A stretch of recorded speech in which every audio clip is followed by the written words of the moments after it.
On Saturday, the 15th of April, I did my first overflight of the reflooding of the historic Tulare lake bed in Central California. And in doing my research for this video, it's come to my attention that this subject, this issue, needs some additional leadership by the governor of the state of California to prevent a natural disaster or a natural flooding occurrence from becoming a man-made disaster, particularly for the underserved communities of Corcoran and Stratford, California. Let's go up in the Husky and I'll show you what I'm talking about. By the way, my name's Juan Brown. You're watching the Blanco Lirio channel. And last Saturday on our 7-hour odyssey in the Husky, I popped out of the Carrizo Plain on the south end of it here, popping out over the hills just near Taft, California, and then headed up north back towards the historic Tulare lake bed. So we can see from this map of the area from 1872, Tulare Lake was the largest freshwater lake west of the Mississippi River, fed by a number of rivers and creeks here in the southern San Joaquin Valley. Over the years, the Tulare lake bed has been drained and farmed. Primarily J.G. Boswell, the King of California, came from Mississippi after boll weevils wiped him out and set up cotton farming here in the Tulare lake bed. And there's still giant corporate Boswell farms running tomatoes and cotton here in the Tulare lake bed area. But with this year's record-breaking snowfall, upwards of 300% in the southern Sierra, the water has nowhere to go but back into the old lake bed.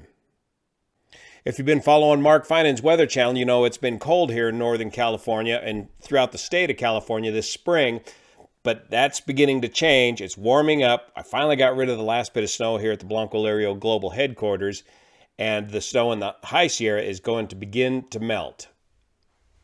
Nearly all the waterways in the southern San Joaquin Valley lead to the old Tulare lake bed from the San Joaquin all the way down to the Kern River, and there's 5 reservoirs that are there for flood control, but they're not that very big of reservoirs, and they do not have adjustable spillway gates on these reservoirs.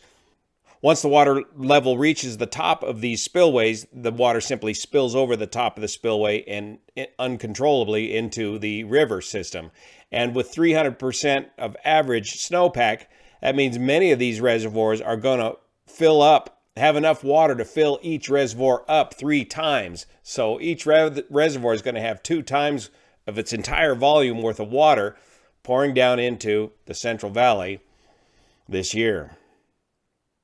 So the gradual melting of the snow, because it's so compacted into almost ice now up in the High Sierra, makes this a slow motion natural disaster, potentially, if we don't do something about it.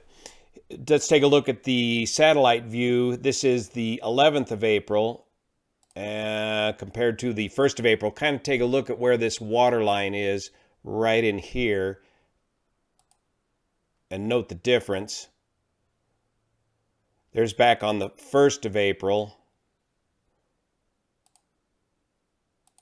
And here we are on the 11th of April. So very slowly so far, because of the cold weather, the water's been rising. But it's going to pick up the pace here a little bit as things warm up. But every time this water continues to flood to the south here in the old Tulare lake bed, it's going to put additional pressure on the levees on the north end of the lake bed, those levees that surround the communities of Corcoran and Stratford up here.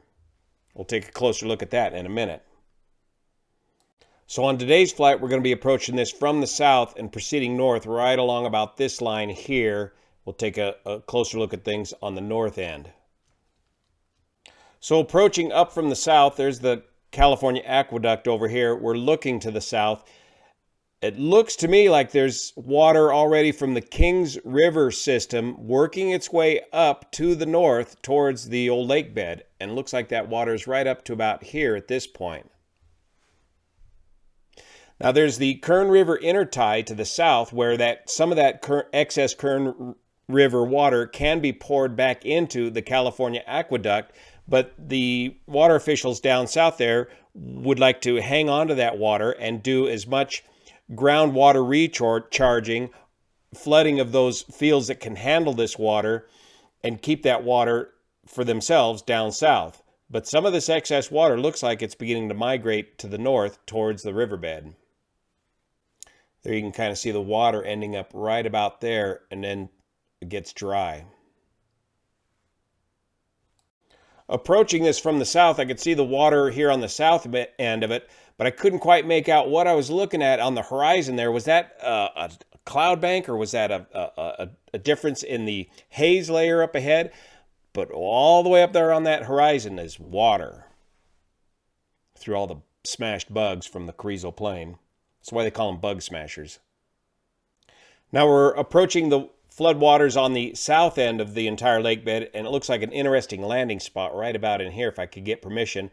But I believe right underneath me here, or maybe right there in front of me, is some of that controversial wastewater or waste treatment that they're using to fertilize the fields with, that's being transported from Southern California, which needs to be protected from the floodwaters with a good solid levee system. By the time these rivers reach the old lake bed, it's just a series of canals. That's how they drain the lake bed, was with these series of canals. And so it's through these canals that the water is going to re-enter the lake bed. And what I thought here were fallow fields in previous reports, no, Boswell is moving ahead and planting these fields. And so officials, these are the fallow fields, the green ones. But inside of these fields, they call them cells. It looks like they've got good levees built up, and there is work proceeding in a bunch of these fields. Now we're looking at the water at the north end of the lake bed creeping to the south, but yet they're preparing these cells for farming. So it looks like they're going to go against, hope they can win the gamble and have farmable fields this season and try to make a go of it, despite this floodwaters. Now, local officials have been concerned about this and have been looking into it and making sure that the corporate farms are they not holding water off to prevent flooding of their fields so they can farm them, and that's causing more of an impact on the levees to the north end around Corcoran and Stratford. But the answer so far has been no. They're letting the water head to the south, and hoping against hope that they can get some crop in this year. Here's some of that work going on in these fields as we fly over. At first I was wondering, why are they preparing these fields for flooding like that? But no, they're preparing them for crops, if they can. But the floodwaters are right there.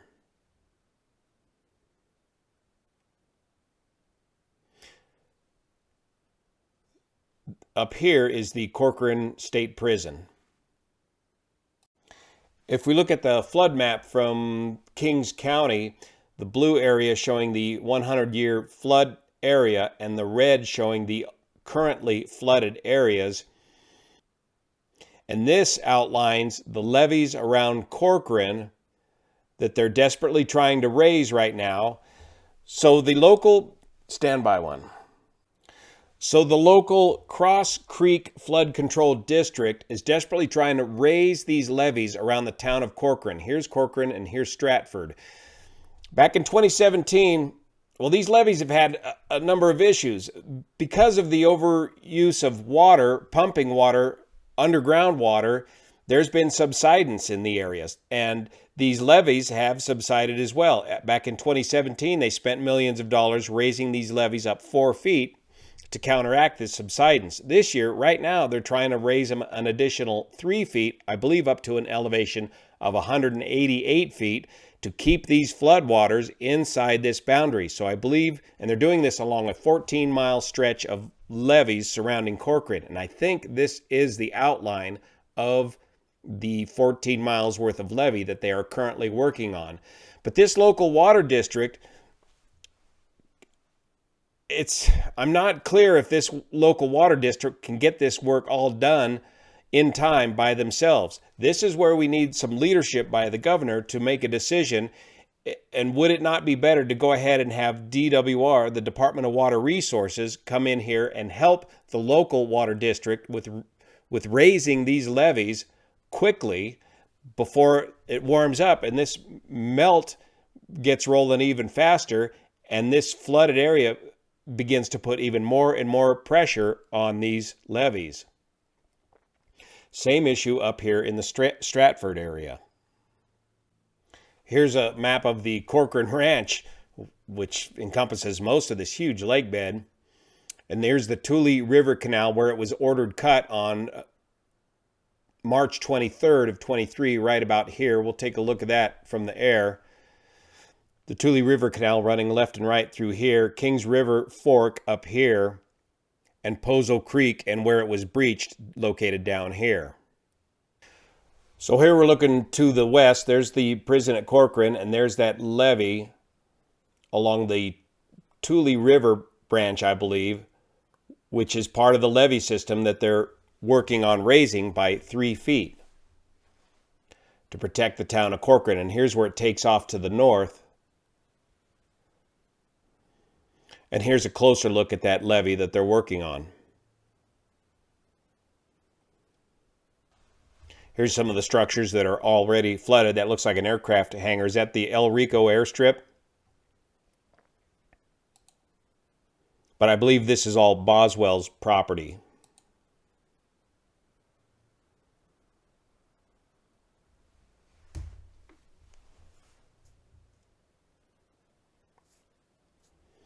Now looking off to the left, there it is. There's the breach right there where it was ordered cut. Looks like they cut it both sides. This is the Tulare River, or correction, the Tulare River breach looking due west. And that flooded the entire lake bed to the north of that levee.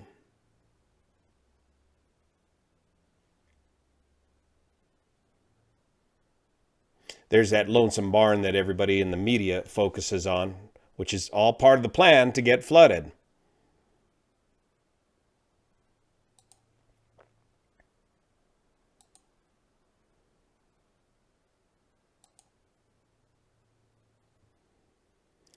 Here's another view of Corcoran and the levee that's protecting the town of Corcoran right there.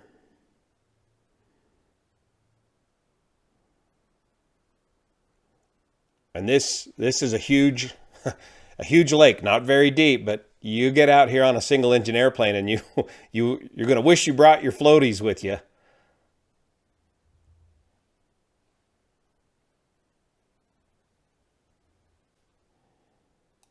Now we're flying along one of the other canals in the north end, either the Tulare or the Kings River, but you can see that where the water level is just right up to the top of the levees of these canals.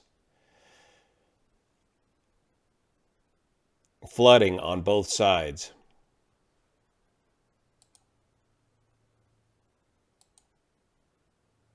There's another breach.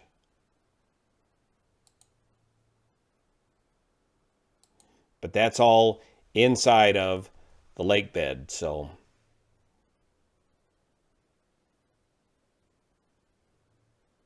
just a huge amount of water.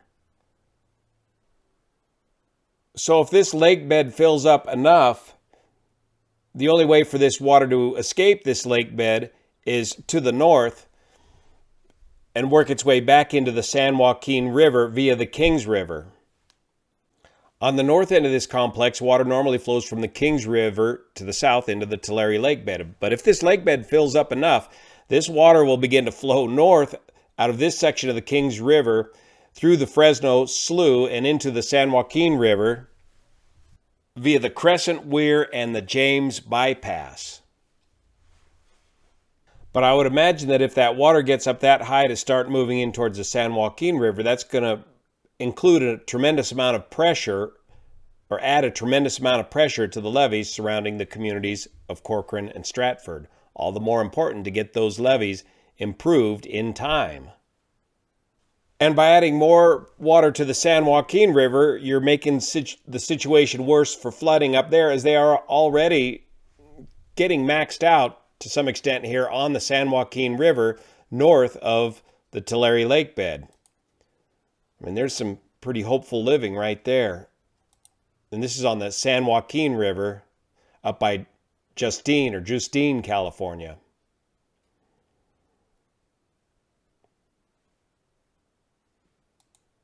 Look at that.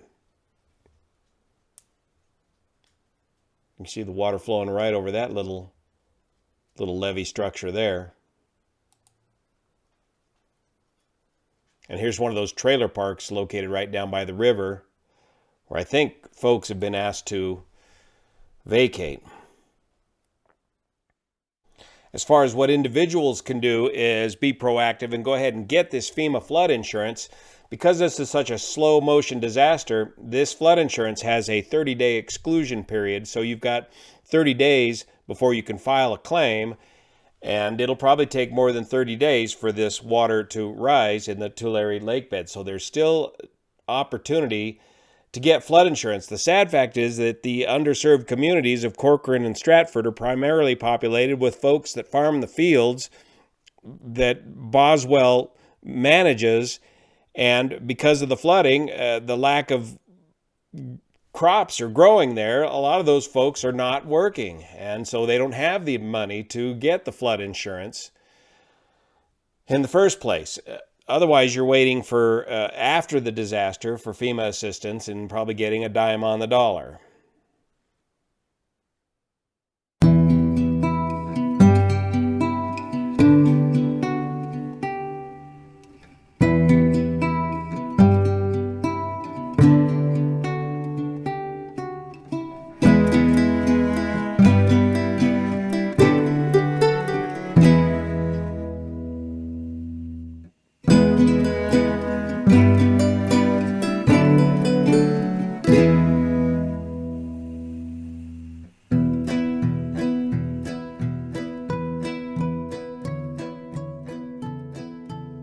So I hope this gives you a better understanding of the flooding situation in the historic Tulare lake bed in Central California. And I hope the governor can find some time out of his busy social calendar to come on down and make some decisions regarding the levees around Corcoran and Stratford. Thank you so much for your support of this channel via Patreon, the patrons at Patreon that buy the gas that help make these long trips possible in the Husky and the Cessna 310 Harvey. Thank you so much for your support. See you here.